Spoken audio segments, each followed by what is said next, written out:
Hello everyone, welcome to world education academy. कैसे हैं आप सभी? आई होप कि सब बढ़िया होंगे। बच्चों, आज की वीडियो आपके लिए होने वाली है बड़ी ही खास, क्योंकि आज की साइंस की क्लास में हम लोग कंप्लीट करने वाले हैं अपनी साइंस की पूरी बुक के जो मोस्ट इंपॉर्टेंट क्वेश्चन है, जिनकी प्रोबेबिलिटी सबसे ज्यादा है कि एग्जाम में यही आएंगे। वो वाले क्वेश्चन आज हम लोग करने वाले हैं। और ये जो हम क्वेश्चन करने वाले हैं ये पहले भी सीबीएसई बोर्ड में रिपीट हो चुके हैं। उन्हीं क्वेश्चंस को एक बार हम फटाफट मैं आपको ओवरव्यू दूंगा उनको आप एक बार देख लीजिएगा और इन्हीं को आप लर्न कर लीजिएगा। ठीक है, इनके फटाफट स्क्रीनशॉट भी ले लीजिएगा, या इसके अलावा अगर आपको इसकी पीडीएफ चाहिए तो आप मुझे कमेंट बॉक्स में बता दीजिए। ठीक है, तो चलिए फटाफट से बढ़ते हैं हम लोग अपने क्वेश्चन नंबर 1 की तरफ। तो देखिए यहाँ पर हमारा क्वेश्चन नंबर 1 है, इसको 1 बना देते हैं। This is the question number 1। तो क्वेश्चन नंबर 1 में क्या बोला गया? State any 3 observation which help to determine whether a chemical reaction has take place. आपको ऐसे 3 ऑब्जर्वेशन बताने हैं, 3 ऐसी चीजें बतानी हैं जिससे कि बताया जा सकता है कि केमिकल रिएक्शन हो रहा है। केमिकल रिएक्शन हो रहा है कैसे पता लगेगा? कोई 3 ऑब्जर्वेशन बताने हैं आपको। ठीक है, और साथ में एक एक्टिविटी से आपको जस्टिफाई करना है at least 2 of the listed observation. जो भी आपने ऑब्जर्वेशन दिए हैं उसमें से 2 ऑब्जर्वेशन आपको क्या करने पड़ेंगे? एक्सप्लेन करने पड़ेंगे। जैसे देखो यहाँ पे इन्होंने ऑब्जर्वेशन बता दिए हैं, अब इसमें से एक एक्टिविटी के थ्रू इनमें से कोई भी 2 ऑब्जर्वेशन, ठीक है, 2 या 1 ऑब्जर्वेशन आपने क्या करना है यहाँ पे? एक्सप्लेन करने हैं। ठीक है, एक एक्टिविटी के थ्रू। तो बस ये था आपका क्वेश्चन नंबर 1। और ये देखिए, ये वाला क्वेश्चन 1 अगर आप देखेंगे तो 2012 और 2014 में आया हुआ है 2 मार्क्स में। ओके, चलिए फटाफट से आगे बढ़ते हैं। अब आप देखेंगे नीचे क्वेश्चन नंबर 2। क्वेश्चन नंबर 2 में पूछा गया है mention 3 ways by which a usual chemical equation can be made more informative. Mention 3 ways, आपको से 3 तरीके बताने जिससे कि एक यूजुअल केमिकल इक्वेशन को क्या करा जा सकता है? इंफॉर्मेटिव बनाया जा सकता है। केमिकल इक्वेशन को इंफॉर्मेटिव कैसे बनाया जा सकता है, ऐसे कोई 3 तरीके आपको बताने हैं। ठीक है, तो ये 3 तरीके आप यहाँ पे देखेंगे ए बी सी, तो 3 तरीके आपको यहाँ पे दिए हुए हैं। एक बार आप इसको पढ़िएगा। ठीक है, आपको बहुत ही ज्यादा इजीली समझ में आ जाएगा। और ये वाला जो क्वेश्चन है 2014, 15 और 16 में क्या करा गया है? रिपीट किया गया है। ठीक है, 3 मार्क्स में। आप ध्यान से देख लीजिए एक बार, इसका स्क्रीनशॉट इन क्वेश्चंस का लेते रहिए, या फिर अगर किसी को पूरी की पूरी पीडीएफ चाहिए तो मैं सारे चैप्टर की पीडीएफ भी आपको दे दूंगा, आप मुझे कमेंट बॉक्स में बताइएगा। ठीक है, और अगर उन इनमें से कोई क्वेश्चन आपको समझ नहीं आता, आप चाहते हैं कि उसमें पूरा एक्सप्लेनेशन दूं, तो आप मुझे बताना, उसके लिए मैं एक शॉर्ट वीडियो अपलोड कर दूंगा उन क्वेश्चंस के लिए। ओके, चलिए क्वेश्चन नंबर 3 देखिए। Consider the following reaction. आपको रिएक्शन बताना है, कौन सा रिएक्शन हो रहा है। देखो, ठीक है, आपको क्या बताना है? Consider the following reaction. ये रिएक्शन आपको पढ़ना है। देन इसके बाद ये जो क्वेश्चन है इनके आपको आंसर्स दे देने हैं। ठीक है, कि name the gas produce in the above reaction. इस रिएक्शन में कौन सी गैस आई है? ये जो इक्वेशन आप, ये जो रिएक्शन आप देख रहे हैं, इसमें कौन सी गैस निकल रही है, प्रोड्यूस हो रही है। ठीक है, balance the above chemical equation. Chemical equation को बैलेंस करना है और इस केमिकल रिएक्शन का नाम भी आपको बताना है। तो इसके आंसर्स आप देखेंगे तो ये ए का आंसर ये रहा, बी का आंसर ये रहा, सी का आंसर ये रहा। बहुत ही ज्यादा इजी है, 3 मार्क्स में पूछा गया, 2015-2016 में आया हुआ क्वेश्चन है। ओके, और ये चैप्टर 1 का क्वेश्चन था। चलिए, ये भी चैप्टर 1 से क्वेश्चन है। क्वेश्चन नंबर 4 आप इसमें ध्यान से देखेंगे तो क्या पूछा गया है? When hydrogen gas burn in the presence of oxygen. जब ऑक्सीजन की प्रेजेंस में हम लोग हाइड्रोजन गैस को क्या करते हैं? बर्न करते हैं। समझिएगा, हाइड्रोजन गैस को बर्न किया जा रहा है ऑक्सीजन की प्रेजेंस में। Okay, what is formed and when water is electrolyzed, then hydrogen and oxygen gases are produced. Water is formed, देखो क्या होता है, water is formed and when water is electrolyzed then hydrogen and oxygen gases are produced. अब इसमें आप देखेंगे तो यहाँ क्या बन गया? पानी बन गया। मतलब कि जब हाइड्रोजन गैस को ऑक्सीजन में क्या किया जा रहा है? बर्न किया जा रहा है। ध्यान समझना, हाइड्रोजन गैस को ऑक्सीजन में बर्न किया जा रहा है तो क्या बन गया? पानी बन गया। वाटर मिल रहा है हमें। क्या मिल रहा है? वाटर। और अगर हम वाटर को इलेक्ट्रोलाइज्ड करते हैं, अगर हम वाटर को इलेक्ट्रोलाइज्ड करते हैं तब क्या होगा? हाइड्रोजन और ऑक्सीजन दो तरह के गैसेस प्रोड्यूस होंगी। आगे बात समझ में, हाइड्रोजन एंड ऑक्सीजन गैसेस क्या होंगी? प्रोड्यूस होंगी जब वाटर को इलेक्ट्रोलाइज करते हैं। क्लियर हो गई बात? ठीक है, अब आपको बताना है कि ये किस टाइप का रिएक्शन है, फर्स्ट केस में, सेकंड केस में, ये आपको बताना है। ठीक है, और बी पार्ट आप इसका देखेंगे तो in the experimental setup for the electrolysis of water hydrogen and oxygen gases are produce at the cathode and anode respectively. देखो, जब ये एक्सपेरिमेंट किया जाता है इलेक्ट्रोलाइसिस का तो क्या होता है? इसमें हाइड्रोजन एंड ऑक्सीजन, ये जो गैसेस है ये कैथोड पर और एनोड पर आ जाती हैं। ठीक है, आपको क्या बताना है? Mention the ratio of the volume of the hydrogen and oxygen gas. Hydrogen और ऑक्सीजन का रेशियो आपको बताना है। मैंने बताया कि जब इलेक्ट्रोलाइसिस का प्रोसेस किया जाता है, आपने पढ़ा होगा केमिकल रिएक्शन एंड इक्वेशन में कि जब इलेक्ट्रोलाइसिस होता है ठीक है। तो इलेक्ट्रोलाइसिस में दो रोड डाली जाती है, एक होती है कैथोड और दूसरी होती है एनोड। इस कंटेनर के अंदर दो रोड डाली गई है जिसके अंदर सॉल्यूशन लिक्विड भरा हुआ है, सॉल्ट सॉल्यूशन। ठीक है, इसके अंदर ये वाली एक रोड डाली गई, ये वाली, जिसमें से एक कैथोड एक एनोड है। ठीक है, तो कैथोड और एनोड पर ऑक्सीजन और हाइड्रोजन ये तरीके की गैसेस क्या हो जाएंगी, प्रोड्यूस होंगी होंगी होंगी। ठीक है, तो आपको बताना है कि वो जो गैसेस होंगी वो किस रेशियो में प्रोड्यूस हो रही है, उनका वॉल्यूम क्या है, कितनी कितनी गैस प्रोड्यूस हो रही है। इस क्वेश्चन में आपसे ये पूछा गया। ठीक है, सो इसका आंसर भी हम लोग देख लेते हैं। तो आप देखेंगे तो ये सबके आंसर आपको दिए हुए हैं। पार्ट ए का आंसर ये रहा, पार्ट बी का आंसर ये, पार्ट ए के फर्स्ट पार्ट का और सेकंड पार्ट का आंसर ये रहा, पार्ट बी का आंसर ये रहा। रेशियो आपको यहाँ पे दिया हुआ है। और ये वाले क्वेश्चन 2014, 15 और 16 जरा सोचे 3 बार क्या हुआ है, रिपीट होया हुआ है और 3 मार्क्स में इसके आने की प्रोबेबिलिटी है। ठीक है, चलिए आगे नेक्स्ट क्वेश्चन देखते हैं। क्या पूछा गया है कि food when left for a long time, जब खाने को लॉन्ग टाइम के लिए छोड़ दिया जाए तो इसकी टेस्ट और स्मेल दोनों ही चीजें क्या होने लगती हैं, बहुत बुरी लगती हैं, बैड हो जाती हैं। What is the condition called, इस कंडीशन को हम क्या बोलेंगे। ठीक है, और इसको प्रिवेंट करने के क्या 4 तरीके हैं आपको वो भी बताने हैं, क्या 4 तरीके हैं ताकि हम खाने को सड़ने से बचा सकें। ठीक है, बहुत ही ज्यादा इजीएस्ट क्वेश्चन है। ठीक है, 2015 और 16 में पूछा गया 3 मार्क्स में। ओके, सो इसका आंसर ये रहा, एक बार अच्छे से पढ़िएगा, बहुत ही शॉर्ट आंसर, बहुत ही सिंप्लीफिकेशन में आंसर्स दिए गए हैं आपको। ठीक है, आपको ज्यादा बड़े बड़े पैराग्राफ्स बनाने की जरूरत नहीं पड़ेगी, हमें पॉइंट में आंसर दिए गए हैं हर एक क्वेश्चन के। अब देखिए क्वेश्चन नंबर 6। क्वेश्चन नंबर 6 बहुत ज्यादा इंपॉर्टेंट है क्योंकि देखिए 2010, 2011, 13, 14, 16 तक ये रिपीट होया हुआ है। ठीक है, 3 मार्क्स में आया हुआ है। What is neutralisation reaction, neutralisation reaction क्या होता है, इसके 2 एग्जांपल देखिए आपको इसको एक्सप्लेन करना है। ठीक है, सो ये रहा इसका आंसर और ये रहे इसके 2 एग्जांपल। क्वेश्चन नंबर 7 देखते हैं। क्वेश्चन नंबर 7 ने पूछा है what is the observation when carbon dioxide gases pass through the lime water, जब लाइम वाटर से, ठीक है, जब लाइम वाटर से कार्बन डाइऑक्साइड गैस को जब पास करवाया जाता है तो क्या ऑब्जर्वेशन आपको मिलते हैं। किस केसेस में, 2 केसेस आपसे पूछे गए हैं। पहला, शॉर्ट ड्यूरेशन, अगर आप लाइम वाटर से शॉर्ट ड्यूरेशन के लिए, नहीं थोड़े टाइम के लिए कार्बन डाइऑक्साइड को पास कराते हैं तो क्या होगा। और बी पार्ट में पूछा गया कि अगर आप वही गैस लॉन्ग टाइम के लिए आप लाइम वाटर के पास छोड़ दें, उससे पास करवाएं, तब क्या होगा। ठीक है, तो 2 केसेस में आपको आंसर बताना है। तो देखिए दोनों केसेस के आंसर आपको यहाँ पे दिए गए हैं। ठीक है, यहाँ पे आपको दोनों केसेस के आंसर दिए गए हैं और उनकी इक्वेशन भी आपको बनाकर दी हुई है। ठीक है, बहुत ही ज्यादा इजी क्वेश्चन है और ये भी 2010, 11, 12, 15 में आया हुआ है 5 मार्क्स में। ठीक है, इसको जरूर पढ़िएगा, स्क्रीनशॉट साथ साथ लेते रहिए या फिर नोट करते रहिए। क्लियर। अच्छा, आ जाते हैं नेक्स्ट क्वेश्चन 8 पर। 8 में आप देखोगे तो क्या पूछा गया, व्हाई डाइल्यूटिंग एन एसिड, जब भी एक एसिड को डाइल्यूट करते हैं। ठीक है, डाइल्यूट करना आप सभी जानते होंगे, जब एसिड की स्ट्रॉन्ग पावर को वीक बनाया जाता है। ठीक है, क्योंकि डायरेक्टली एसिड को यूज में नहीं लिया जाता तो उसको डाइल्यूट करना पड़ता है। तो एसिड को डाइल्यूट करने के लिए हमें क्या रिकमेंड करते हैं, क्या बताया जाता है कि acid should be added to water, acid को पानी में डालें, ना कि पानी को एसिड में डालें। आगे पसंद में, एसिड को पानी में डालें ना कि पानी को एसिड में डालें। ऐसा रिकमेंड हमें क्यों करते हैं, ऐसा क्यों बताया जाता है हमें। ठीक है, इसको एक्सप्लेन करो। तो देखो यहां से यहां तक जरा सोचिए कितने शॉर्ट में आंसर आपको बताया हुआ है और बहुत ही सिंपल लैंग्वेज में। ठीक है, और ये 2010, 11, 12 में रिपीट होया हुआ है 2 मार्क्स में। चलिए क्वेश्चन नंबर 9 की तरफ आ जाते हैं। क्वेश्चन नंबर 9 में पूछा गया what is universal indicator, universal indicator क्या होता है। इंडिकेटर मैंने आपको बता चुका था पहले भी, मैंने चैप्टर्स की प्लेलिस्ट डाली थी कि इंडिकेटर क्या होते हैं। इंडिकेटर्स वो होते हैं जो हमें ये चेक करने में हेल्प करते हैं कि समथिंग इज वेदर एसिड और बेस, क्या चीज एसिड है क्या चीज बेस है, पता कैसे लगेगा, इंडिकेटर से। तो उसमें एक आता है यूनिवर्सल इंडिकेटर। तो यूनिवर्सल इंडिकेटर क्या होता है, state the purpose for which this indicator is use, और इस इंडिकेटर को यूज करने का जो पर्पस है वो भी आपको बताना है। ठीक है, तो यहां से यहां तक आप इसका देखेंगे तो आपको इसका आंसर मिल जाएगा भैया, थोड़ा आगे भी है, ये देखिए। ठीक है, यहां तक ये इसका आंसर है, बस ये कर लीजिए। ठीक है, और ये भी 2 मार्क्स का क्वेश्चन है आपका। क्लियर। आ जाते हैं क्वेश्चन नंबर 10 पर। क्वेश्चन नंबर 10 में देखेंगे तो how the animal of the teeth undergo damage due to the eating of the chocolates and sweets. देखिए जब हम चॉकलेट्स और स्वीट्स खाते हैं तो इस समय टूथ एनिमल यानी दांत खराब हो जाते हैं, दांत डैमेज होने के चांसेस होते हैं। क्यों, ये बताना है आपको, कैसे होते हैं। ठीक है, what should be done to prevent it, और उससे बचने के लिए हम क्या कर सकते हैं। तो देखो ये रहे इसके कुछ तरीके, बहुत इजी क्वेश्चन है, पॉइंट में दिए हुए हैं, आराम से कर लोगे।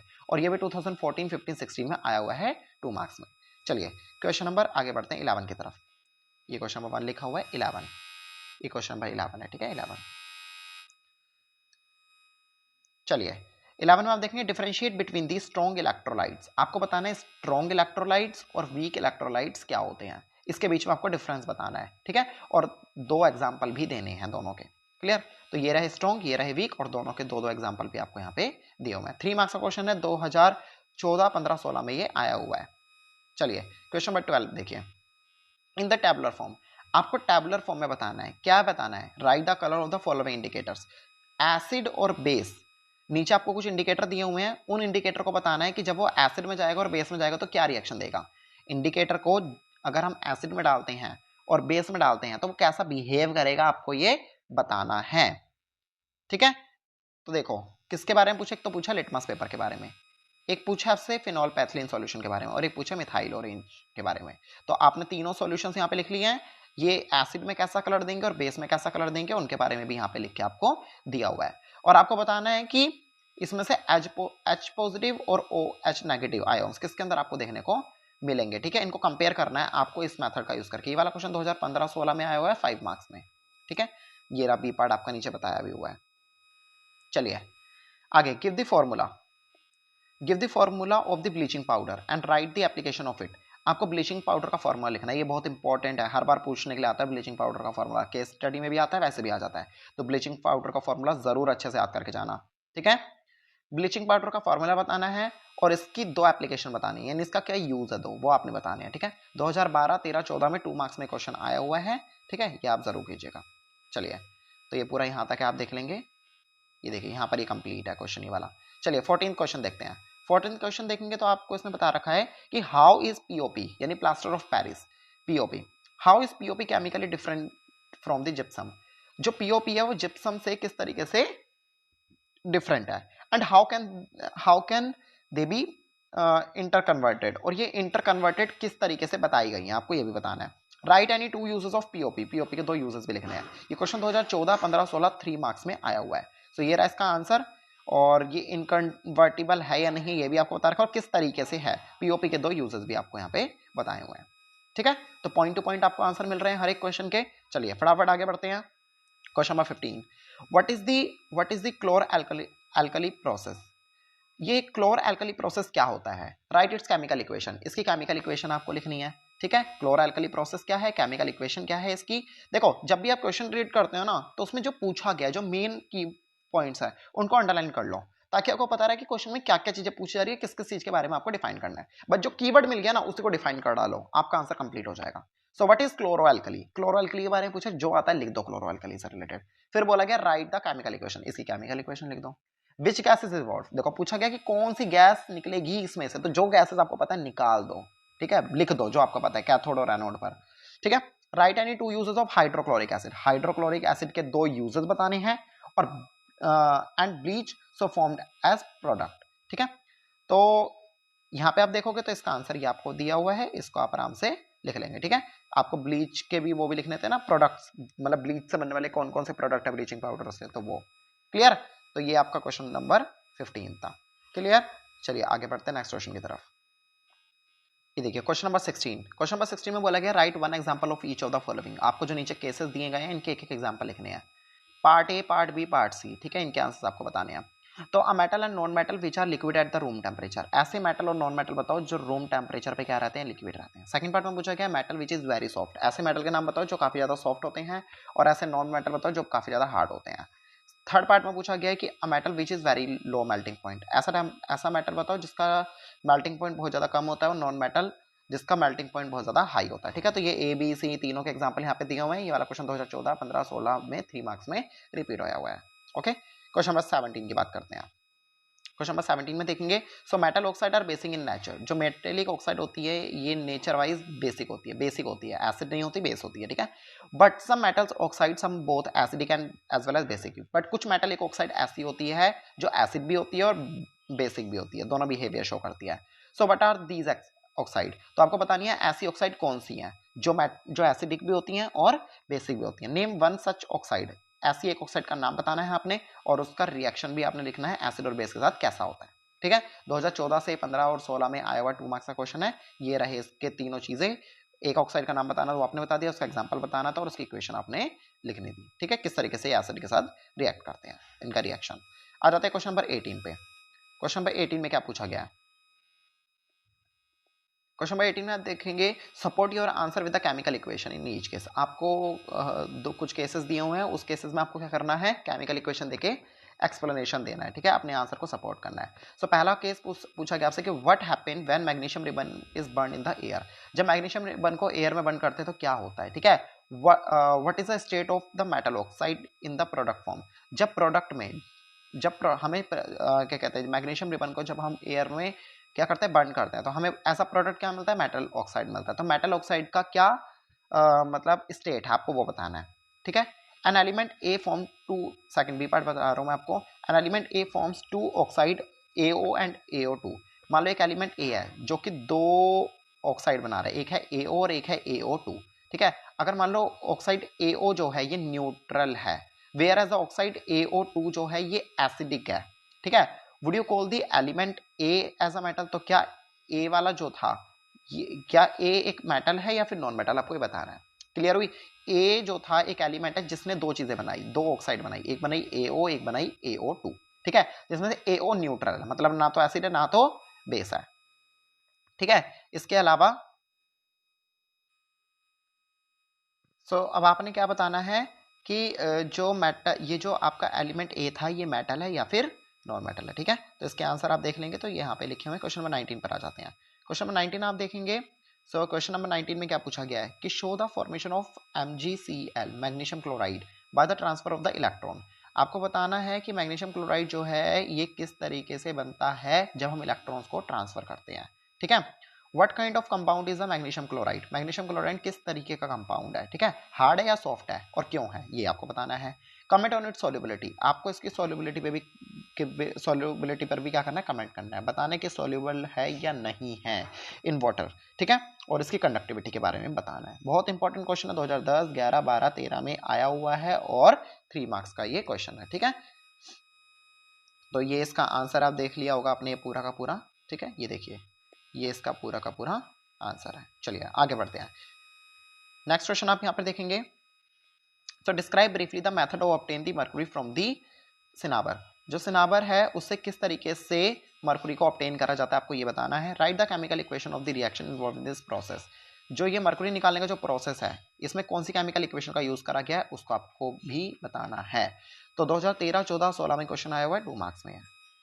नेक्स्ट क्वेश्चन 21 में पूछा गया डिफाइन द टर्म्स। आपको कुछ नीचे टर्म्स दी गई हैं, इनको आपको एक्सप्लेन करना है, ठीक है। मिनरल और अनगैंग, इनके बारे में बताना है। ये 2010, 15 और 16 में आया क्वेश्चन है, 3 मार्क्स में। ये तीनों का एक्सप्लेन किया हुआ है बहुत इजीली। चलिए क्वेश्चन नंबर 22 की बात करते हैं। क्वेश्चन नंबर 22 में पूछा गया given below are the steps of the extraction of the copper from its ore. Copper को इसकी ओर से किस तरीके से निकाला जाता है उसके रिएक्शंस आपको नीचे बताए हुए हैं, जैसे roasting of copper, sulphide, reduction of copper, oxide with the copper, sulphide, electrolytic refining, ये सारी चीजें। And how is the impure copper purified by electrolytic refining. और किस तरीके से जो इम्प्योर कॉपर होता है, इसे कैसे प्योर करते हैं, इम्प्योर कॉपर को किस तरीके से प्योर करते हैं, ठीक है, इलेक्ट्रोलाइटिक रिफाइनिंग से। ड्रॉ अ लेबल डायग्राम, आपको एक लेबल डायग्राम से इसको एक्सप्लेन करना है। 2010, 11, 12, 13, 16 में आया क्वेश्चन है, 5 मार्क्स से और बहुत ही ज्यादा इंपॉर्टेंट क्वेश्चन है, ठीक है। ये आप देखिए, इसका डायग्राम भी दिया हुआ है और इसके बारे में एक्सप्लेन भी किया हुआ है। क्लियर। तो चलिए बढ़ते हैं नेक्स्ट क्वेश्चन की तरफ। Question number 23, draw the electron dot structure for. आपको डॉट स्ट्रक्चर बनाना है और एग्जाम में बनाने के लिए जरूर आता है, ठीक है, किसका, H2S का और F2 का, ठीक है।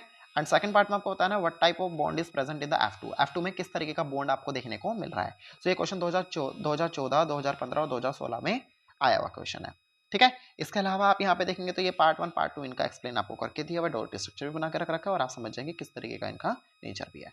चलिए क्वेश्चन नंबर 24 की तरफ चलते हैं।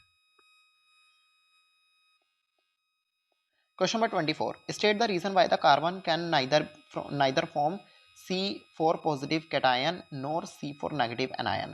आपको क्या देना है, रीजन देना है। किस चीज का रीजन देना है कि जो कार्बन है ना, ना ही तो वो C4 पॉजिटिव कैटायन बनाता है और ना ही वो C4 नेगेटिव एनायन बनाता है, ठीक है। और but form the covalent bond, but ये कोवेलेंट बॉन्ड बनाता है, ठीक है। Also state the reason to explain the covalent bond are bad conductor of electricity. आपको एक्सप्लेन भी करना है कि जो कोवेलेंट बॉन्ड होते हैं ये बैड कंडक्टर है इलेक्ट्रिसिटी का, या फिर हैव लो मेल्टिंग पॉइंट और बॉइलिंग पॉइंट। इनका मेल्टिंग पॉइंट और बॉइलिंग पॉइंट बहुत ज़्यादा लो होता है, ठीक है। इसका पूरा का पूरा ये एक्सप्लेनेशन दिया हुआ है, पॉइंट वाइज आराम से पढ़िए तसल्ली से बैठकर। ये वाला क्वेश्चन भी आप देखेंगे तो 2012, 14, 16 में 5 मार्क्स में आया हुआ है। क्लियर। चलिए क्वेश्चन नंबर 24 की तरफ आ जाते हैं। क्वेश्चन नंबर 24 में आप ध्यान से देखिए क्या दिया हुआ है, एक्सप्लेन द फॉलोइंग स्टेटमेंट। कुछ स्टेटमेंट आपको एक्सप्लेन करना है, ठीक है। Ethane is covalent bond, ethane एक कोवैलेंट बॉन्ड है, आपको बताना है। Carbon atom form a strong bond, carbon atom एक स्ट्रॉन्ग बॉन्ड बनाते हैं, आपको ये भी एक्सप्लेन करना है। Carbon show the catenation property, जो कार्बन है ये कैटेनेशन प्रॉपर्टी शो करता है, ये भी आपको एक्सप्लेन करना है। फोर्थ पार्ट देखेंगे तो pentane has a high boiling point, जो पेंटेन होता है उसका हाई बॉइलिंग पॉइंट होता है मिथेन से, ठीक है। और फिफ्थ पार्ट में आपको बताना है double bond are present in the alkene, ठीक है। ये आपको एक्सप्लेन करना है, सारे के सारे पार्ट आपको एक्सप्लेन करके नीचे दिए गए हैं, अभी मैं आपको शो कर देता हूं स्क्रीन पर। इसके अलावा ये वाला क्वेश्चन 2014, 15, 16 5 मार्क्स में आया हुआ है, इंपॉर्टेंट क्वेश्चन है, ठीक है। ये लीजिए इसका आंसर। सारे पार्ट बहुत ही शॉर्ट में, बहुत ही सिंपल लैंग्वेज में आपको एक्सप्लेन कर रखे हैं, स्ट्रक्चर भी बना के इनका दिया हुआ है, क्लियर। चलिए आगे बढ़ते हैं। क्वेश्चन नंबर 26 की तरफ देखिए।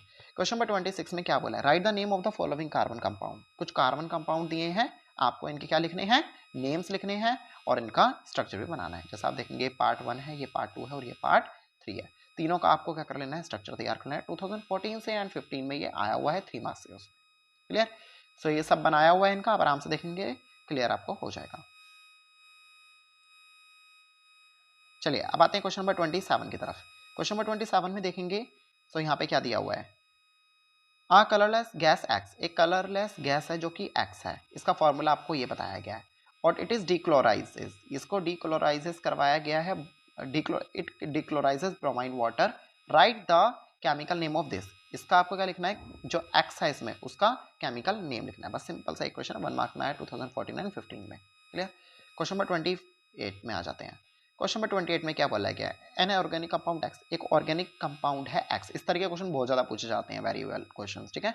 Of the molecular formula C2H4, एक ऑर्गेनिक कंपाउंड है एक्स जिसका मोलिकुलर फॉर्मूला आपको गिवन है। On addition of H2 gives the another compound Y, एक अनदर कंपाउंड है Y जिसका मोलिकुलर मास ये दिया गया है। और Y on the reaction with the bromine in the presence of the sunlight gives the Z, और अगर Y को हम ब्रोमाइन के साथ सनलाइट की प्रेजेंस में रिएक्शन करवाते हैं तो Z देता है, ठीक है, जिसका मोलिकुलर फॉर्मूला ये है।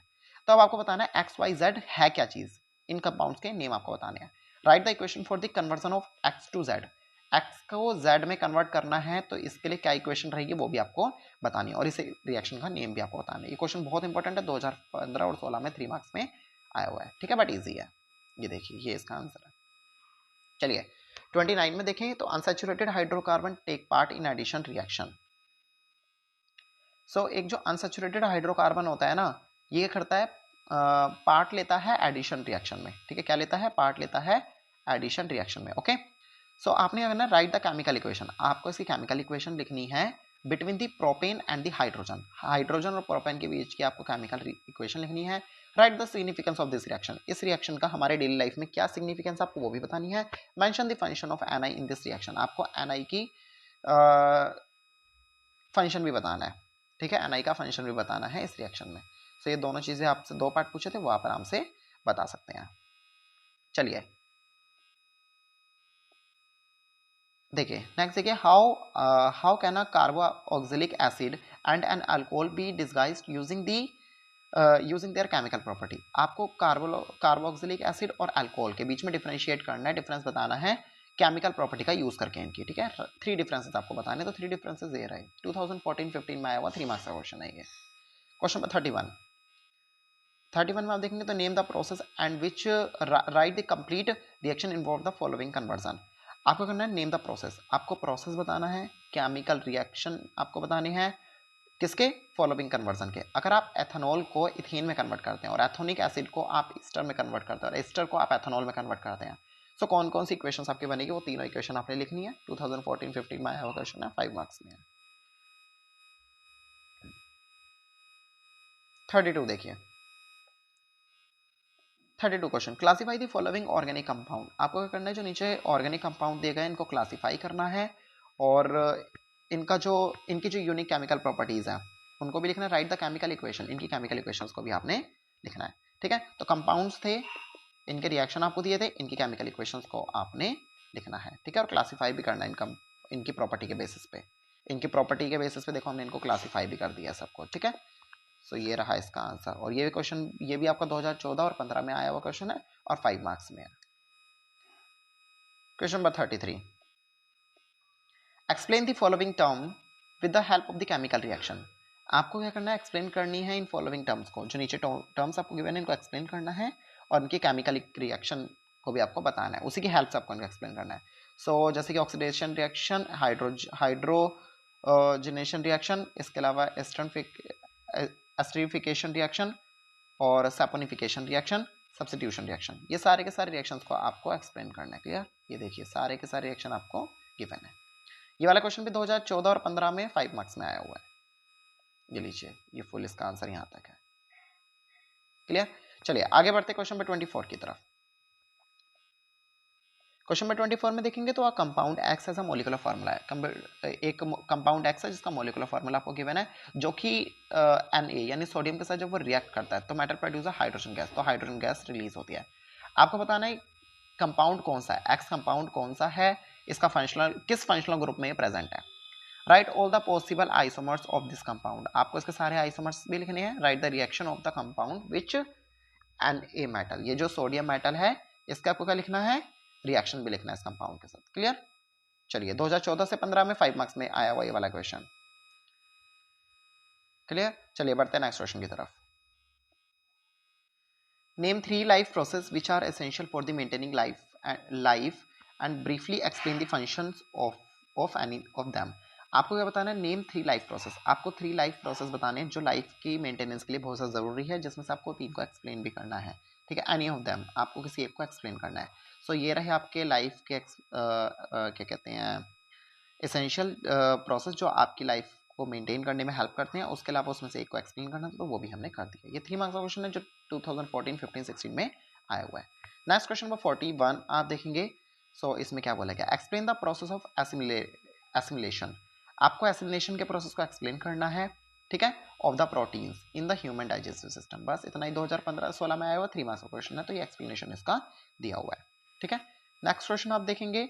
सो एक्सप्लेन एन एक्टिविटी, आपको ये एक्टिविटी को एक्सप्लेन करना है डायग्राम के थ्रू।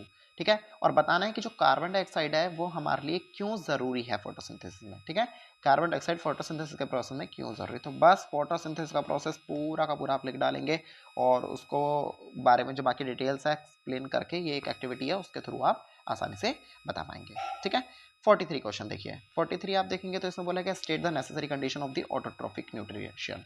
ऑटोट्रोफिक न्यूट्रिशन की क्या कंडीशन है, आपको एक तो ये बताना है। बाय प्रोडक्ट क्या है, क्या प्रोडक्ट है वो भी आपको बताना है। Mention the source of this by product, इस बाय प्रोडक्ट के क्या क्या सोर्सेज है, जो प्रोडक्ट बनता है इससे उसके क्या क्या सोर्सेज है वो भी आपको बताने हैं। 2014, 15, 16 में 3 मार्क्स का क्वेश्चन ये आया हुआ है। नेक्स्ट क्वेश्चन आप देखेंगे 44 क्वेश्चन में पूछा गया explain the significance of photosynthesis. Photosynthesis की क्या सिग्निफिकेंस है आपको ये बतानी है। इसकी बैलेंसिंग केमिकल इक्वेशन भी आपको लिखनी है जो इस प्रोसेस में यूज करी गई है। ठीक है, सो ये आप देखेंगे 4 पॉइंट है, चारों को चारों आप आराम से लिख दीजिए। 45 क्वेश्चन आप देखेंगे जो कि बहुत ज्यादा इंपॉर्टेंट है, ये 2010, 11, 13, 14, 15, 16 में सबसे ज्यादा आया हुआ है। ठीक है, और 3 मार्क्स का क्वेश्चन भी है। Represent the equation of the photosynthesis. Photosynthesis की इक्वेशन बताइए। Explain the steps involve in the photosynthesis. Photosynthesis में इन्वॉल्व होने वाले आपको स्टेप्स भी बताने हैं। In what way are the steps of the photosynthesis different in the desert plants. आपको ये भी बताना है कि डेजर्ट प्लांट्स में फोटोसिंथेसिस किस तरीके से डिफरेंट होता है। तो बस ये 3 पॉइंट में आपका आंसर खत्म हो जाएगा। ठीक है, इजिली। 46 क्वेश्चन में पूछा गया कि with the help of the diagram, with the help of the neat label diagram, आपको क्या शो करना है कि अमीबा कैप्चर द फूड, कि अमीबा किस तरीके से अपना खाने को कैप्चर करता है। तो अमीबा का बस डायग्राम बना लेना है आपने, जो कि सबको बहुत ही ज्यादा इजीली बनाना आता है। And what is the mode of nutrition in amoeba, amoeba में कौन सा मोड ऑफ न्यूट्रिशन आपको देखने को मिलता है। ये 2010, 12, 14, 15 का आया हुआ क्वेश्चन है 3 मार्क्स में। क्लियर? चलिए आगे बढ़ते हैं। नेक्स्ट क्वेश्चन आप देखेंगे तो क्या बोला गया है कि draw a neat diagram of the human digestive system. Human digestive system का नीट एंड क्लीन डायग्राम आपने बनाना है और लेबल ऑल इट्स पार्ट, इसके सारे पार्ट आपको लेबल भी करने हैं। तो 2010, 11, 12, 14 में 5 मार्क्स में ये क्वेश्चन आया हुआ है। नेक्स्ट क्वेश्चन 48 आप देखेंगे तो बोल रखा है differentiate between the autotrophic and heterotrophic nutrition. Autotrophic and heterotrophic nutrition के बीच में डिफरेंशिएट करना है, एक लेबल डायग्राम बनाना है आपने। ठीक है, और showing the cross section of the leaf and label. So phloem, vascular bundle, xylem and lamina. ठीक है, ये सारी चीज़ों को आपने यहाँ पे शो करना है। इसके अलावा ऑटोट्रोफिक न्यूट्रिशन के बीच का डिफरेंस और हेटरोट्रोफिक के बीच का डिफरेंस आपको यहाँ पे बताया हुआ है। 2011, 13, 14 में 5 मार्क्स में वाला क्वेश्चन आया हुआ है। चलिए 49th आप क्वेश्चन देखेंगे। सो 49 क्वेश्चन में बोला गया कि right 3 point two differentiate. 3 point से आपको डिफरेंशिएट करना है ब्रीथिंग और रेस्पिरेशन में क्या डिफरेंस है। बस 3 पॉइंट आपने लिख देने, यहाँ पे 4 ही बता रखे हैं, बल्कि आपको 3 ही लिखने हैं। 2015-16 में 3 मार्क्स वाला क्वेश्चन आया हुआ है। नेक्स्ट आप क्वेश्चन नंबर 50 देखेंगे। सो आपने क्या बोला गया, ड्रॉ अ नीड डायग्राम। आपको एक डायग्राम बनाना है of the human respiratory system का, और ये सारी चीज़ आपको लेवल करनी है। जो यहाँ पे पार्ट बता रखे हैं ना, ये लेवल करनी है। 10, 11, 12 और 13 में आया हुआ क्वेश्चन है 5 मार्क्स में। क्लियर, इजिली है बिल्कुल। चलिए नेक्स्ट आप देखिए, explain the different pathways by which the breakdown of glucose occur in the various organism. अलग अलग ऑर्गेनिज्म में जो हमारा जो फूड होता है, जो ब्रेकडाउन होता है, ठीक है, ग्लूकोज में, मतलब ग्लूकोज किस तरीके से ब्रेक डाउन होती है अलग अलग ऑर्गेनिज्म में, ठीक है, उसके आपको अलग अलग पाथवेज बताने हैं, अलग अलग तरीके बताने हैं। तो बस ये रहा, ठीक है, ये आपके सी तक part A, part B, part C, ये 3 चीज़ें आपको बतानी है, एक्सप्लेन हो जाएगा। ये वाला क्वेश्चन आपका जो था ये 2013, 14, 15, 16 में 5 मार्क्स में आया हुआ क्वेश्चन है। 32 क्वेश्चन देखेंगे तो बोल रखा है name the pigment which transport the oxygen and carbon dioxide. Oxygen और कार्बन डाइऑक्साइड को ट्रांसपोर्ट करने वाला ऐसा कौन सा पिगमेंट है हमारी बॉडी के अंदर, वो आपको बताना है। 2015 और 16 में 1 मार्क्स में आया हुआ क्वेश्चन है। Explain the mechanism of the transport of the water and minerals in the plant. Plants में वाटर एंड मिनरल्स किस तरीके से, उसका क्या मैकेनिज्म है, किस तरीके ट्रांसपोर्ट होता है, आपको ये बताना है। 3 मार्क्स क्वेश्चन है, 2013, 14, 15 में आया हुआ है, ठीक है। सो इस पूरा का पूरा आप देखेंगे तो ये आंसर है इसका, आप इसको पॉइंट वाइज भी लिख सकते हैं। 54th क्वेश्चन आप देखेंगे तो 54 में पूछा कि it was observe that the leaf of the plant start getting wilted, name the tissue which might have blocked.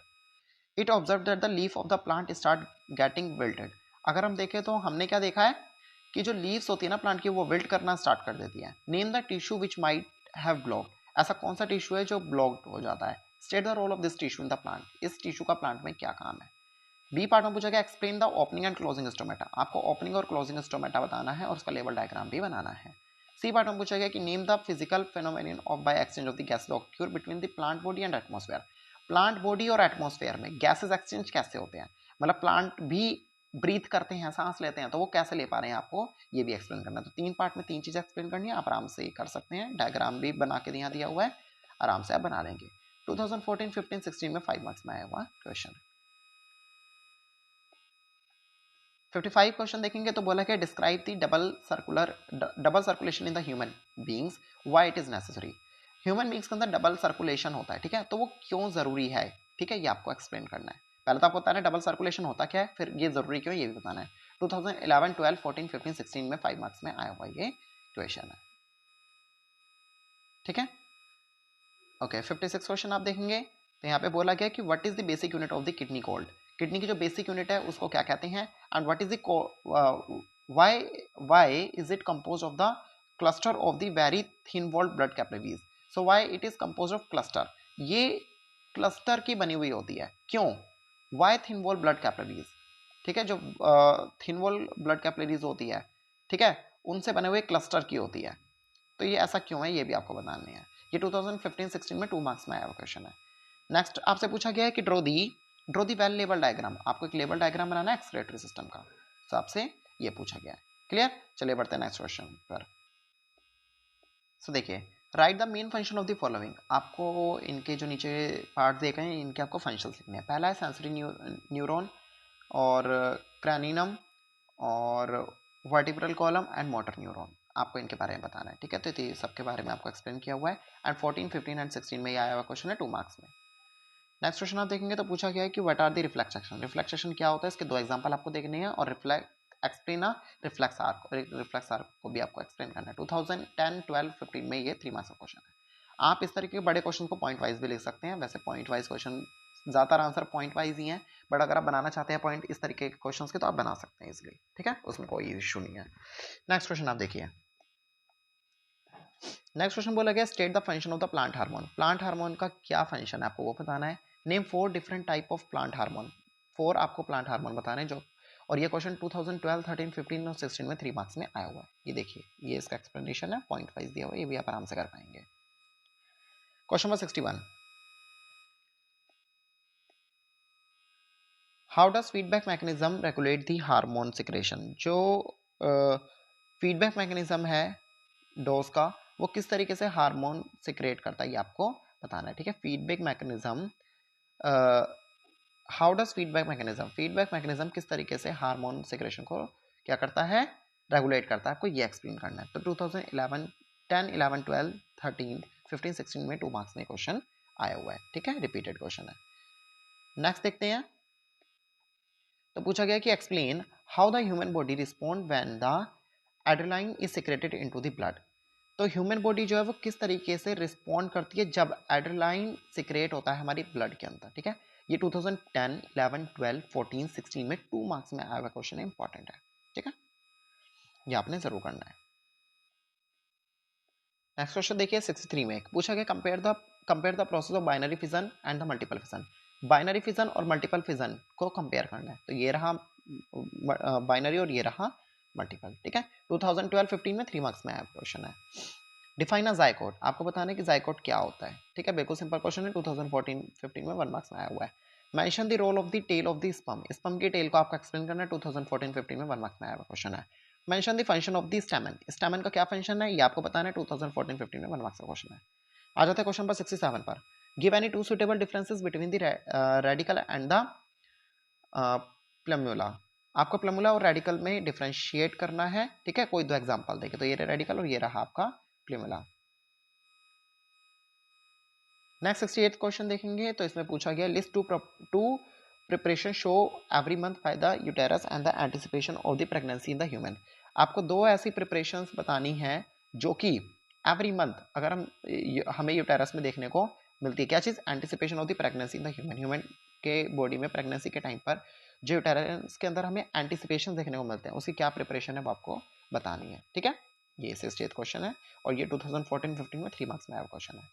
Next आप देखेंगे तो बोला क्या एक्सप्लेन व्हाट हैपन। एक्सप्लेन करना है क्या होता है जब testosterone is release in the male, जब मेल्स में टेस्टोन रिलीज होते हैं। और pollen grains falls on the stigma, जब फ्लावर में पोलन ग्रेन्स जाते हैं स्टिग्मा के थ्रू, तब क्या होता है? Egg fuse with the sperm cell, क्या होता है कि जब एग फ्यूज करता है स्पर्म सेल के साथ। डी, ये बताना है कि जो प्लानेरिया होता है इस cut into the many pieces, जब मैनी पीसेस को काट दिया जाता है। Buds are form to the notches of the bryophyllum leaf, bryophyllum leaves की जो वो होती हैं बर्ड्स होती हैं वो नोचेस बनाती हैं, तब क्या होता है, ठीक है। तो बस आपको ये एक्सप्लेन करनी है सारी setup A B C D सबका एक्सप्लेन किया हुआ है। 2014-15 में 3 मार्क्स में आया हुआ क्वेश्चन है।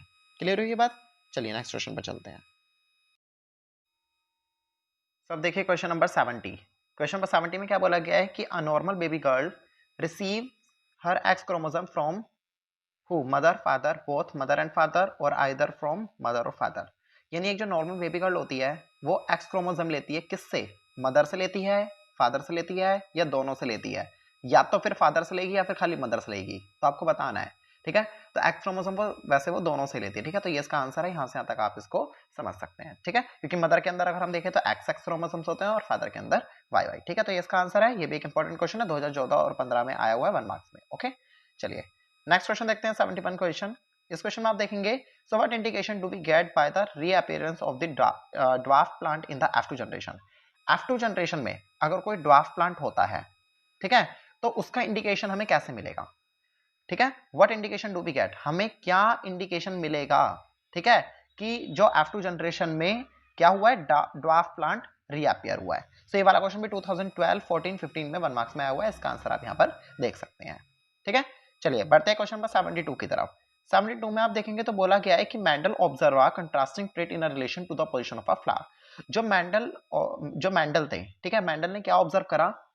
Contrasting trait in the relation of the position of the flower, flower की पोजीशन में एक ट्रेट उन्होंने ऑब्जर्व करा। आपको वो ट्रेट बताना है क्या है। तो 2 ट्रेट उन्होंने क्या ट्रेट देखा था? रिसेसिव और डोमिनेंट ट्रेट। क्लियर? बस यही चीज है, 1 मार्क्स में क्वेश्चन है, 2014 एंड 15 में आया हुआ है। क्लियर?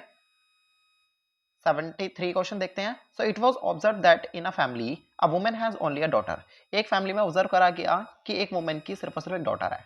आपको क्या एनालाइज करना है? Analyse on the basis of genetic and give an explanation. आपको क्या एनालाइज करना है? बेसिस ऑफ जेनेटिक्स, और एक एक्सप्लेनेशन भी आपने देना है इसका, ठीक है। ये 3 मार्क्स का क्वेश्चन है।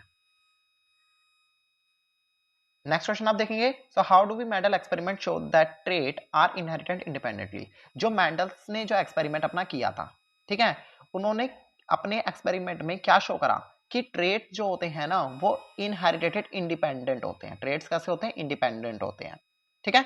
आपको क्या करना है? क्रॉस प्रोडक्ट तैयार करके इसको डिपेक्ट करना है, ठीक है। मेंडल ने क्रॉस प्रोडक्ट बनाया था ना, तो आप यहाँ पे देखेंगे तो इन्होंने क्रॉस प्रोडक्ट बनाया हुआ है। मैं आपको दिखाता हूँ, ये देखिए, ये इसका आंसर है, और इस आंसर में आप देखेंगे तो ये क्रॉस प्रोडक्ट इस तरीके से आपने क्या करना है? तैयार करना है, क्लियर। और जब आप तैयार करेंगे तो आपको ये निकल कर आएगा जो इन्होंने एक्सपेरिमेंट करा था टू जनरेशन का, ठीक है। होपफुली कि आपको ये आता होगा, अगर नहीं आता तो मुझे बताइएगा, मैं इसकी वीडियो बनाकर आपको पर्सनली डाल दूंगा एक सेपरेट वीडियो इसकी। 75th क्वेश्चन देखिए, it is a matter of the chance whether a couple will give the birth to a boy or a girl. देखो, it is a matter of a chance whether a couple will give, आपको एक ऐसा chance बताना है कि एक couple है वो बॉय को जन्म देते हैं या फिर एक गर्ल को जन्म देते हैं, ठीक है, किसको बर्थ करते हैं। इस स्टेटमेंट को आपने क्या करना है? जस्टिफाई करना है और अपने आंसर को सपोर्ट करने एक नीट इलस्ट्रेशन देकर। तो जाहिर सी बात है, कैसे पता लगेगा कि बॉय हो रहा है या गर्ल हो रहा है? तो इसके बारे में मैंने बताया था कि जो मेल होते हैं उसके अंदर कौन से गैमेट होते हैं? एक्स और वाई, और फीमेल के अंदर क्या होते हैं? Only x. तो अगर एक्स वाला गैमेट एक्स वाले के साथ मिलेगा तो बेबी गर्ल होगी, और एक्स वाला वाई के साथ मिलेगा तो बेबी बॉय होगा, ठीक है। तो ये चीज आपको क्लियर हो गई होगी, ठीक है। आप आंसर देख सकते हैं, पूरा इलस्ट्रेशन इसकी दी हुई है यहाँ पे डायग्राम बनाकर। चलिए 76 में देखते हैं, when are pesticides is a spray in the population of this stray insects. आप देखेंगे कि अगर इंसेक्ट्स पर हम लोग क्या डालते हैं? पेस्टिसाइड्स का स्प्रे डालते हैं, ठीक है। So all the insect do not get killed, तो सारे के सारे इंसेक्ट नहीं मरेंगे, बल्कि उनमें से कुछ जिंदा भी रहेंगे। इसका रीजन बताइए क्यों होता है ऐसा, ठीक है। सेकंड बी पार्ट में पूछा गया है कि when is recessive trait is capable of expressing itself. जो रिसेसिव ट्रेट होता है ये किस तरीके से कैपेबल होता है अपने आप को एक्सप्रेस करने के लिए। इसका एक्सप्रेशन आपने बताना भी है इस प्लांट की हाइट को देखते हुए, ठीक है। ये वाला क्वेश्चन भी इंपॉर्टेंट है, 2014-15 में 5 मार्क्स में आया हुआ क्वेश्चन है। ये देखिए इसका आंसर, ये आप यहाँ पर देखेंगे तो इसका क्रॉस प्रोडक्ट भी दिया हुआ है, आसानी से आप कर पाएंगे, ठीक है।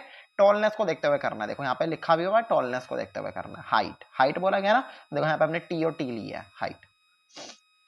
चलिए नेक्स्ट 77 देखते हैं। तो 77 क्वेश्चन में देखो, explain giving reason for the following in a group of the organism if. आपको क्या बताना है? एक्सप्लेन करना है, रीजन देना है, ठीक है, कि in a group of the organism, अगर किसी ऑर्गेनिज्म के ग्रुप में क्या है? If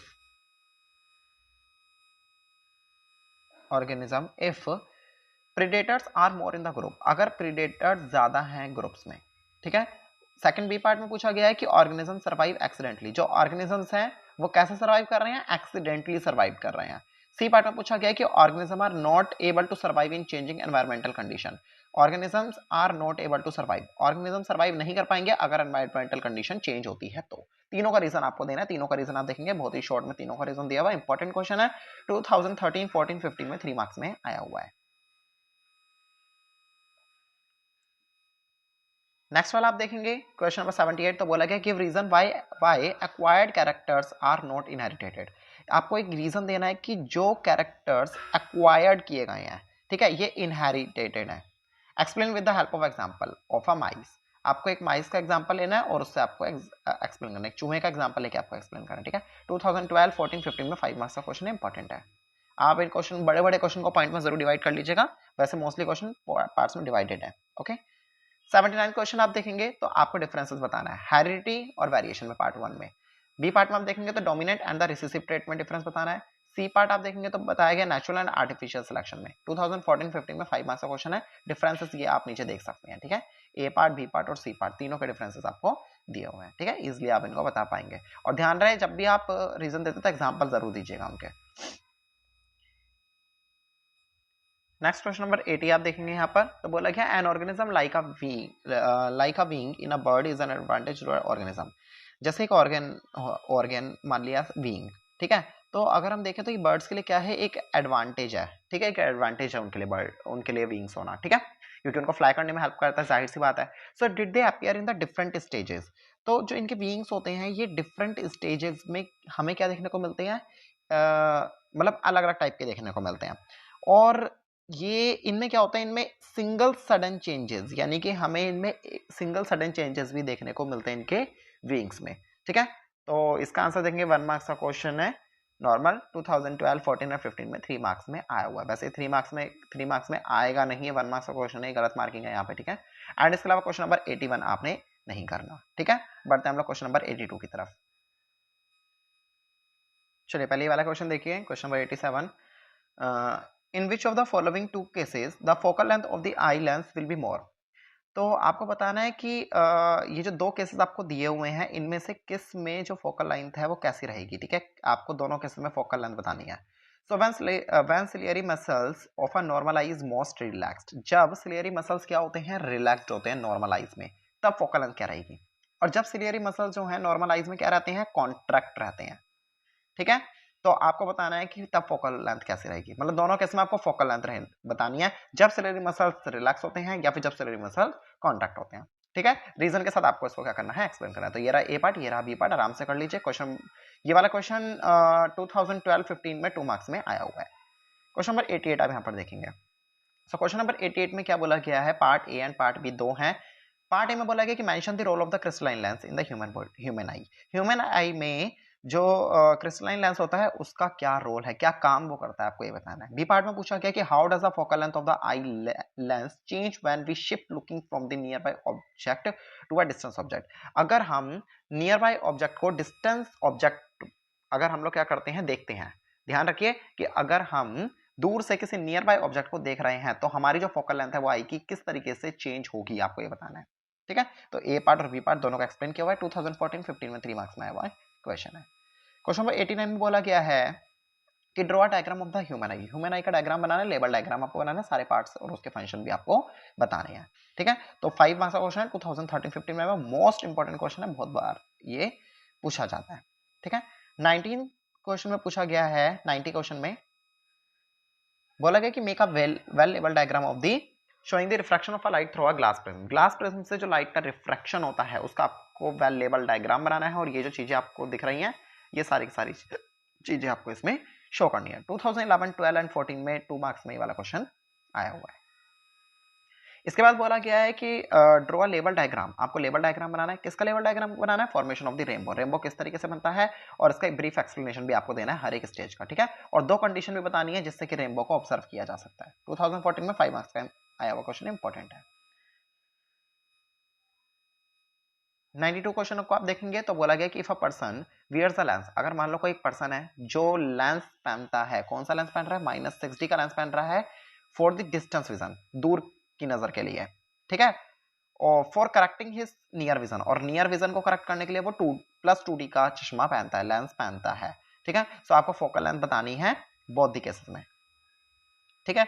give reason for the following natural phenomena, आपको रीजन देना है किसका, stars appear rise in the sky, जो स्टार्स हैं वो हमें कैसे दिखाई देते हैं, राइज राइज दिखाई देते हैं स्काई में, ठीक है। आपको ये बताना है।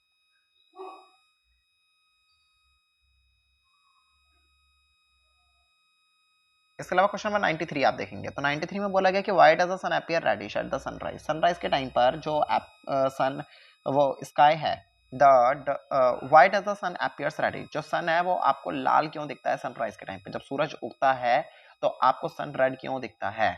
इसको आपको एक डायग्राम के थ्रू एक्सप्लेन करना है। 2014-15 में 3 मार्क्स में आया हुआ ये क्वेश्चन है, ठीक है। क्लियर हुई बात, चलिए बढ़ते हैं नेक्स्ट क्वेश्चन की तरफ।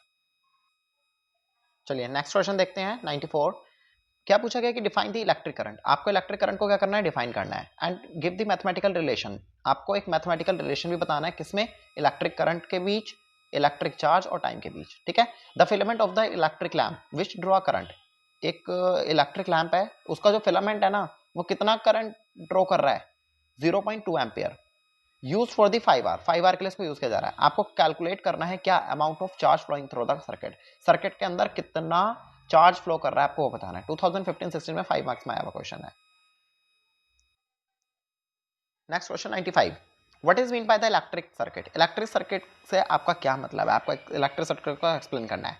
And what is done in order to have the continuous, ऐसा क्या किया जाए ताकि हम फ्लो को, इलेक्ट्रिक चार्ज के फ्लो को कंटिन्यू कर सके फ्रॉम ए पॉइंट से बी पॉइंट तक, ठीक है, इलेक्ट्रिक सर्किट के अंदर। और आपको कोलम्ब और एम्पियर के बीच की रिलेशनशिप भी बतानी है। 2015-16 में आया हुआ 5 मार्क्स का क्वेश्चन है ये।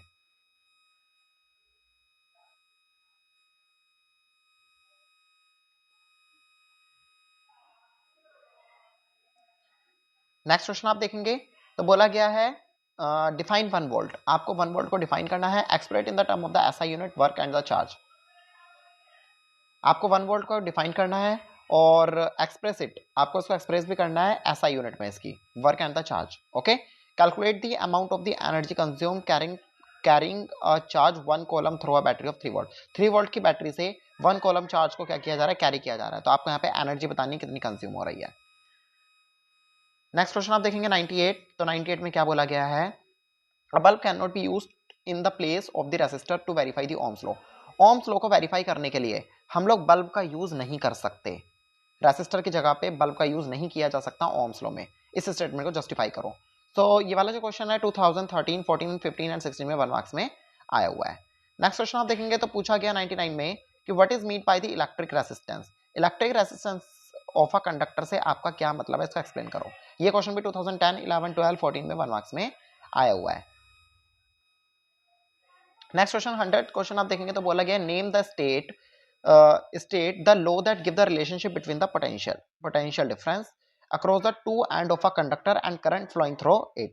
नेम एंड स्टेट, आपको नेम बताना है और स्टेट द लॉ, आपको वो स्टेट भी बताना है जो रिलेशनशिप बताता है किसके बीच में, पोटेंशियल डिफरेंस के बीच में, across the two end of the conductor, conductor के टू एंड से होने वाला जो पोटेंशियल डिफरेंस है उसके बीच की रिलेशनशिप बताने जो बताता है वो उसका लॉ और उसका नाम आपको बताना है। क्लियर। सो बाकी बी पार्ट में पूछा गया represent it Ohm's law mathematically, ohms law को मैथमेटिकली रिप्रेजेंट करना है। सी पार्ट में बोला गया draw the circuit diagram for the verification of the Ohm's law, Ohm's law के वेरिफिकेशन के लिए आपको एक डायग्राम भी बनाना है सर्किट का। डी में पूछा गया कि draw the V I graph for this Ohm's law, Ohm's law का आपको वी आई ग्राफ भी आपको बताना है।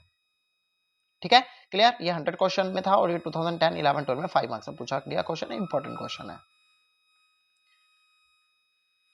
नेक्स्ट आप देखेंगे 101 क्वेश्चन जिसमें बोला गया कि mention any two factor on which the resistance of a cylindrical conductor depend.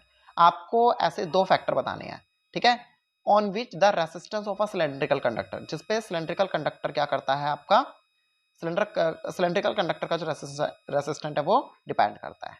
Clear. ये क्वेश्चन भी 2010, 11, 12 एंड 16 में आया हुआ है 1 मार्क्स में। इसके अलावा क्वेश्चन नंबर 102 में आप देखेंगे तो पूछा गया कि define 1 Ohm's law, Ohm's resistance, आपको डिफाइन करना है 1 ओम्स रेसिस्टेंस को। एक स्टूडेंट है has a resistance wire of 1 ohm, एक स्टूडेंट के पास 1 ओम रेसिस्टेंस की वायर है। If the length of this wire is 50 centimetre, अगर इस वायर की लेंथ 50 सेंटीमीटर है, to what length he should stretch in uniformly, तो what length he should stretch it uniformly so as to obtain the 4 ohm resistance. तो ये student कितनी लंबी wire ले या वायर को कितना स्ट्रेच करे ताकि उसका रेसिस्टेंस 4 ओम हो जाए। 1 ओम था, ठीक है, 50 सेंटीमीटर की वायर में 1 ओम रेसिस्टेंस है, 4 ओम रेसिस्टेंस आपको बनाना है, तो ये कितनी लंबी वायर लेगा। ठीक है, 50 सेंटीमीटर की तो पहले थी, तो इसको वायर को कितना स्ट्रेच करना पड़ेगा, अपने आंसर को आपको जस्टिफाई करना है। ठीक है, बिल्कुल सिंपल है, 2015-16 में आया हुआ क्वेश्चन है, 3 मार्क्स का। नेक्स्ट आप देखेंगे question number 103, the resistance per metre length of a wire is 10 ohm. Per metre length का जो रेसिस्टेंस है किसी वायर का वो 10 ओम है। If the resistivity of the material of that wire is 50 into 10 की पावर इनवर्स 8 ओम। अगर माना कि if the resistivity of the material of a wire, अगर एक जो वायर है उसका जो मटेरियल यूज किया गया वायर को बनाने में उसकी रेसिस्टिविटी कितनी है, 50 इंटू 10 की पावर इनवर्स 8 माइनस 8 ओम। तो आपको क्या बताना है, find the area of the cross section of the wire. तो वायर का क्रॉस सेक्शन का आपको एरिया बताना है। अगर हम वायर का क्रॉस सेक्शन कर देते हैं तो उसका एरिया आपको बताना। ठीक है, 2014, 15, 16 में 3 मार्क्स में आया हुआ ये क्वेश्चन है। नेक्स्ट क्वेश्चन आप देखेंगे तो क्वेश्चन नंबर 104 में बोला गया 3 resistor of a resistance R1, R2, R3 are connected in the parallel. 3 resistor है R1, R2, R3, इनको पैरेलल कनेक्ट किया गया है। ठीक है, towards source of the potential difference V। Draw the systematic circuit diagram, आपको एक क्या बताना है, बनाना है सर्किट का डायग्राम बनाना है। Find the equivalent resistance of the circuit, आपको इस सर्किट का इक्विवेलेंट रेजिस्टेंस भी बताना है। ठीक है, यस के ऑप्शनल में क्वेश्चन बोला गया है कि drive the expression of the equivalent resistance of the 3 resistor R1, R2, R3 connected in the parallel. 3 resistor है R1, R2, R3 जिनको पैरेलल कनेक्ट किया गया है, आपको इसका एक्सप्रेशन को, ठीक है, ड्राइव करना है इक्विवेलेंट रेसिस्टेंस के लिए, ठीक है। सो 2010-12 में 3 मार्क्स का क्वेश्चन आया हुआ है। नेक्स्ट आप क्वेश्चन देखेंगे 105 में क्या बोला गया है, with the help of a circuit diagram, आपको एक सर्किट डायग्राम बनाना है और क्या डिड्यूस करना है, the equivalent resistance of the two resistance connected in the series. Two resistor है जिनको सीरीज में कनेक्ट किया गया, तो आपको इसका इक्विवेलेंट रेसिस्टेंस आपको बताना है। बी पार्ट में बोला गया कि two resistor are connected in the series, दो रेसिस्टर है जिनको सीरीज में कनेक्ट किया गया है, एज आप देख सकते हैं इस फिगर में। क्लियर? तो आपको क्या कैलकुलेट करना है, कैलकुलेट आपको ये तीन चीजें करनी है, ठीक है। ये आपको समझ में आ गया होगा, इजीली पढ़ लेंगे तो कैलकुलेशन आप इसे कर लेंगे। ये क्वेश्चन भी 2015-16 में 5 मार्क्स में आया हुआ है। नेक्स्ट क्वेश्चन आप 106 देखेंगे, तो इसमें बोला गया कि for the parallel combination of the resistor establish the relation. 3 resistor आपको दिए हुए हैं, ठीक है, मतलब कि पैरेलल कॉम्बिनेशन दिया हुआ है रेसिस्टर का, 3 रेसिस्टर का, ठीक है, कुछ इस तरीके से। तो पहली चीज आपको इसमें क्या बतानी है, where the symbols have their usual meaning. तो ये जो सिंबल्स हैं इनका यूजुअल मीनिंग आपको बताना है, और साथ में ए से बी का जो नेटवर्क बन रहा है उसका रेसिस्टेंस भी आपको बताना है, ठीक है। तो ये वाला क्वेश्चन भी 2014-16 में आया हुआ है, ठीक है, 5 मार्क्स में। इसके बाद क्वेश्चन नंबर 107 आप देखेंगे। सो 104 में पूछा गया कि 3 रेसिस्टर है जिनको कनेक्ट करा गया है इस फिगर के अंदर, तो आपको रेसिस्टेंस बताना है ए और बी के बीच में। ए कहाँ है यहाँ पर, ए और बी के बीच में कितना रेसिस्टेंस है आपको ये बताना है, 3 रेसिस्टेंस के बीच में लगाए गए हैं, ठीक है। क्वेश्चन नंबर 108 में हम देखेंगे, तो बोला गया कि a current 5 ampere is pass through a conductor 12 ohm for the 2 minute. 2 minute के लिए 12 ओम के कंडक्टर से 5 एम्पियर करंट को पास कराया जा रहा है, तो आपको क्या बताना है कि कितनी हीट प्रोड्यूस होगी। 2014-15-16 में आया क्वेश्चन, 3 मार्क्स है, इंपॉर्टेंट है। 109 क्वेश्चन देखेंगे, तो बोला गया कि why do we use the copper and aluminium wire for the transmission of the electric current. Electric current को ट्रांसफर करने के लिए हम लोग कॉपर और एल्यूमिनियम के वायर का ही क्यों यूज करते हैं, आपको इसका रीजन देना है। सो ये 2010, 12, 13 में 5 मार्क्स का क्वेश्चन ये आया हुआ है।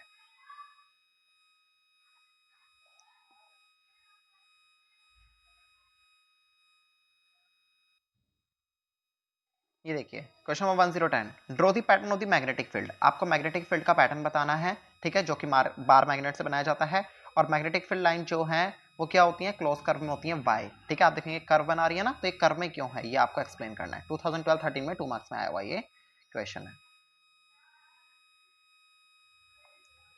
क्वेश्चन नंबर 111 पूछा गया कि why can't two magnetic fields line cross या ईच अदर। बोला गया कि क्या मैग्नेटिक फील्ड की जो लाइंस हैं जो इस तरीके से अभी ऊपर बन रही थी ना ऐसे से, क्या एक दूसरे को क्रॉस भी कर सकती हैं ऐसे और ऐसे, ठीक है, एक दूसरे को इंटरसेक्ट कर सकते हैं, ये आपको डिफाइन करना है कि ऐसा हो सकता, मतलब कभी करती नहीं है, ऐसा क्यों होता है। 2011, 12, 13 में 2 मार्क्स का ये क्वेश्चन आया हुआ है। नेक्स्ट क्वेश्चन आप देखेंगे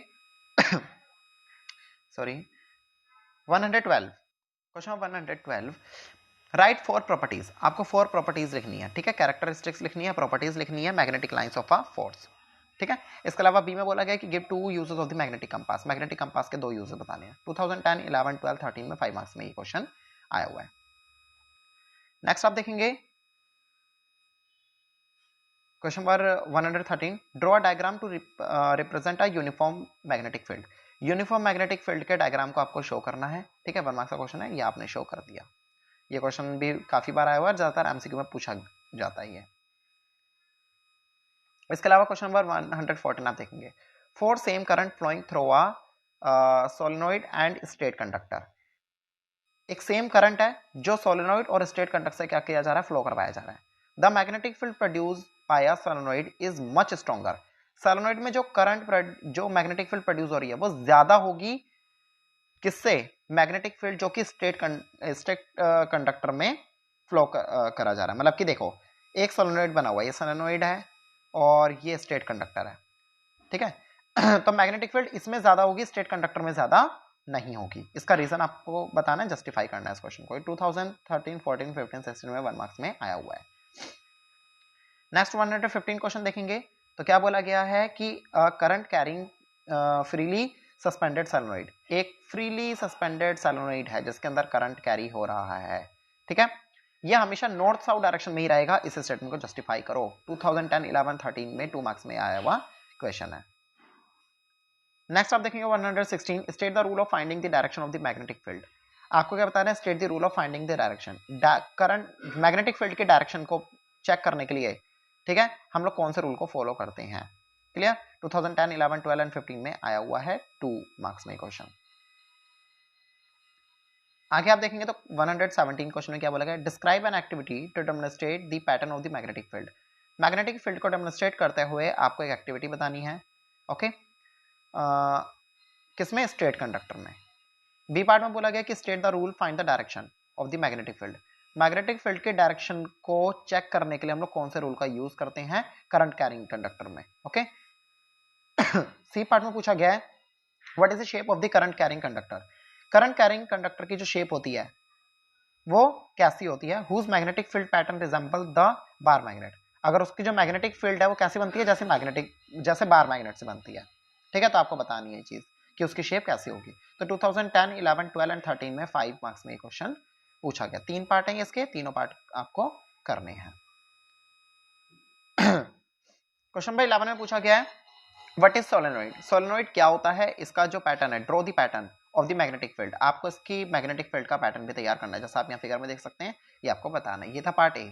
पार्ट बी में what is the pattern of the field line inside the solenoid. Solenoid के अंदर जो लाइंस का जो पैटर्न बन रहा है वो कैसा होता है, and what do they indicate, इससे हमें क्या इंडिकेशन होता है ये भी आपको बताना है, क्या पता लगता है। सी पार्ट में पूछा गया कि how is the magnetic field produce. Magnetic field जो है वो किस तरीके से प्रोड्यूस होती है सोलेनोइड से। ठीक है, ये भी आपको बताना है। सो 2010, 11, 12 एंड 13 में 5 मार्क्स में ये पूछा गया क्वेश्चन है। क्वेश्चन नंबर 19 में क्या बोला गया है, a current carrying conductor in a magnet field experiments a force. जो एक करंट कैरिंग कंडक्टर होता है उसमें जो इन अ मैग्नेट फील्ड, अगर उसे मैग्नेटिक फील्ड में रखा जाए तो एक फोर्स लगता है। Right the condition for this force, की जो फोर्स लग रहा है, ठीक है, मैक्सिमम फोर्स लग रहा है, इसकी क्या कंडीशन है वो आपको लिखनी है। Also give 2 example which are based on this effect. इस इफेक्ट पर आपको एक एग्जाम्पल भी देना है। 2011, 10 एंड 13 में 2 मार्क्स में क्वेश्चन आया हुआ है। Right the Fleming's left hand rule. आपको फ्लेमिंग्स के लेफ्ट हैंड रूल को एक्सप्लेन करना है। 2010, 11, 14, 16 में 2 मार्क्स में क्वेश्चन पूछा गया है। नेक्स्ट आप क्वेश्चन नंबर 121 देखेंगे। 121 डिस्क्राइब एन एक्टिविटी। आपको एक एक्टिविटी को क्या करना है, डिस्क्राइब करना to show the current introduce on a coil. एक कॉइल के अंदर जो करंट इंट्रोड्यूस हो रहा है उसके लिए। When current in the neighbouring coil around the same core change the explain with the reason to the observation made. ठीक है, तो 11, 12 एंड 13 में ये क्वेश्चन पूछा गया 5 मार्क्स में। इसके बाद देखेंगे in our daily life we use the 2 types of the electric current. हम अपने डेली लाइफ में 2 टाइप्स के करंट को यूज करते हैं। Whose current time graph are given below. Time graph आपको नीचे गिवन है। ठीक है, ये आप देखिए। तो आपको ये ग्राफ पढ़कर इन वाले क्वेश्चंस के आपको आंसर देने, बहुत ही ज्यादा इजी क्वेश्चन, आप आराम से पढ़ेंगे, आपको समझ में आ जाएंगे। ये भी 2010, 15 एंड 16 में आया हुआ क्वेश्चन है 5 मार्क्स में। क्लियर। क्वेश्चन 1 to 3 यानी 123 में आप देखेंगे तो बोला गया कि explain why electric appliances are connected in a parallel in a household circuit. Household circuit में क्या होता है, जो इलेक्ट्रिकल एप्लायंसेस होते हैं इनको पैरेलल कनेक्ट किया जाता है, क्यों, इसको एक्सप्लेन करो। ये 10, 11, 12 एंड 13 में 2 मार्क्स में क्वेश्चन पूछा गया है। 124 में क्या पूछा गया कि लिस्ट 2 कैरेक्टरिस्टिक्स। आपको ऐसी 2 कैरेक्टरिस्टिक्स बतानी है of the material to be use in the fuse wire. Fuse wire के अंदर जो मटेरियल का यूज किया जाता है उसकी 2 कैरेक्टरिस्टिक बताइए। Name the material it is made up of. वो मटेरियल बताइए जिससे फ्यूज बनता है। अ fuse is always connected in the series. Fuse को हमेशा सीरीज में लगाया जाता है इलेक्ट्रिक करंट के। आपको इस स्टेटमेंट को जस्टिफाई करना है विद द रीजन। 2014, 15, 16 में आया हुआ 3 मार्क्स का ये क्वेश्चन है। क्वेश्चन नंबर 125 आप देखेंगे तो बोला गया कि what is the role of fuse used in the series. Fuse का क्या रोल होता है जैसे सीरीज में लगाया जाता है हमारे इलेक्ट्रिकल एप्लायंसेस में। Why should a fuse with defined rating note be replaced by one with a larger. Why should, ये बी पार्ट आपको नहीं करना है, बात ध्यान रहे इसका। ये 2010, 11, 12 में एंड 13 में आया हुआ ये क्वेश्चन है 3 मार्क्स का। नेक्स्ट 126 आप क्वेश्चन देखेंगे तो क्या बोला गया कि ड्रॉ सिस्टमेटिक डायग्राम। आपको एक सिस्टमेटिक डायग्राम बनाना है, किसका, डोमेस्टिक सर्किट का, जो कि आपके घर में आप देखोगे तो न्यूट्रल और अर्थ वायर कनेक्टेड रहती है। तो देखो ये पूरा का पूरा ही आ जाता है बनाने के लिए। ठीक है, ये ज्यादा इंपॉर्टेंट है। नेक्स्ट क्वेश्चन आप देखेंगे तो क्या बोला गया है कि right any two differences between the biodegradable and non biodegradable substances. Biodegradable substance और नॉन बायोडिग्रेडेबल सब्सटेंस के बीच में आपको टू डिफरेंसेस बताने हैं, ठीक है, और एग्जांपल भी देने हैं आपको अपनी डेली लाइफ से। 2014-15 में 2 मार्क्स का क्वेश्चन है और ये रहा आपका डिफरेंस, ठीक है, बहुत ज्यादा इजी क्वेश्चन है। क्वेश्चन नंबर 142 क्वेश्चन आप देखेंगे तो बोला गया है कि disguise between the food chain and food web. Food chain और फूड वेब के बीच में क्या डिफरेंस है आपको वो बताना है। 2013 एंड 15 का ये क्वेश्चन है, 2 मार्क्स में ये पूछा गया है। नेक्स्ट पूछा गया है कि what will happen if the deers are removed in the giving the food chain. अगर ये जो आप फूड चेन आप देख रहे हो अगर यहाँ से डियर्स को हटा दिया जाए तो क्या होगा। 2014-15 में 2 मार्क्स का ये क्वेश्चन है, आप ये यहाँ पे देख लीजिए, ठीक है। क्वेश्चन नंबर 144 में आप देखेंगे तो क्या पूछा गया है कि energy flow in a food chain is unidirectional. देखो energy flow in the food chain के अंदर जो एनर्जी होती है ये अनडायरेक्शनल होती है, ठीक है। जस्टिफाई दिस स्टेटमेंट, इस स्टेटमेंट को आपको जस्टिफाई करना है। Explain how the pesticides enter a food chain. जो पेस्टिसाइड्स होते हैं किस तरीके से फूड चेन के अंदर एंटर करते हैं, किस तरीके से आते हैं, ठीक है। Subsequently get into our body, और साथ ही साथ हमारी बॉडी में कैसे जाते हैं ये भी आपको बताना है। 2014 और 15 में 3 मार्क्स में ये क्वेश्चन पूछा गया, बहुत ही ज्यादा इजीएस्ट क्वेश्चन है, आराम से आप इसे कर पाएंगे। नेक्स्ट क्वेश्चन आप देखेंगे तो 145 में क्या बोलेगा कि explain the formation of the ozone in the higher level of the atmosphere. Atmosphere के सबसे हायर लेवल पे आप देखोगे तो ओजोन लेयर बनाई गई है, ठीक है, उसका एक्सप्लेन करो। Explain the formation of ozone layer, ozone layer की जो फॉर्मेशन है उसको एक्सप्लेन करना है जो कि हमारे एटमॉस्फेयर में सबसे हायर लेवल पे बनाई गई है। Giving the relevant chemical equation, साथ में इसकी केमिकल इक्वेशन भी देनी है। ये 2014 एंड 2015 में आया हुआ 2 मार्क्स का क्वेश्चन है, ठीक है। तो ये रहा इसका आंसर और ये रही इसकी इक्वेशन। सो बच्चों ये जो थे हमारे जितने भी आपके चैप्टर 1 से लेकर 15 तक जितने भी चैप्टर्स हैं उन सारे के सारे ये मोस्ट इंपॉर्टेंट क्वेश्चन थे जो अभी तक सीबीएसई में सबसे ज्यादा पूछे गए हैं। होपफुली कि आपको सारे के सारे डाउट्स क्लियर हो गए होंगे, सारे के सारे जितने भी आपको इंपॉर्टेंट क्वेश्चन की जरूरत थी वो भी आपकी फुलफिलमेंट हो गई होगी। और अगर इसके बाद किसी बच्चे को कोई डाउट लगता है, कोई बच्चा किसी भी टाइप का स्टडी मटेरियल लेना चाहता है या इन क्वेश्चन की पीडीएफ लेना चाहता है तो वो मुझे कमेंट बॉक्स में जरूर बताएं, ठीक है। आपके लिए मैं क्या कहते हैं मैं आपको व्हाट्सएप नंबर दूंगा या आप हमारा जो ग्रुप है मैं आपको उसका लिंक सेंड करूंगा, उसके थ्रू आप ज्वाइनिंग करके पीडीएफ्स वगैरह भी हमारी डाउनलोड कर पाएंगे, ठीक है। इसके अलावा बाकी अगर इस पीडीएफ से रिलेटेड किसी को कोई टॉपिक या किसी को कोई क्वेश्चन समझ नहीं आया है, आप चाहते हैं कि वो क्वेश्चन का भी पूरा प्रॉपर एक्सप्लेनेशन मिले, तो मैं उसका भी आपको एक्सप्लेनेशन पूरा का पूरा शॉर्ट वीडियोस बनाकर डाल दूंगा, ठीक है। बट आपको इसके लिए बताना पड़ेगा। बाकी बच्चों अगर आपको वीडियो अच्छी लगी हो तो हमारे चैनल को सब्सक्राइब कीजिए एंड वीडियो को लाइक कीजिए और ज्यादा से ज्यादा शेयर कीजिए। तो मिलते हैं हम लोग अपनी नेक्स्ट वीडियो में, टिल देन बाय बाय।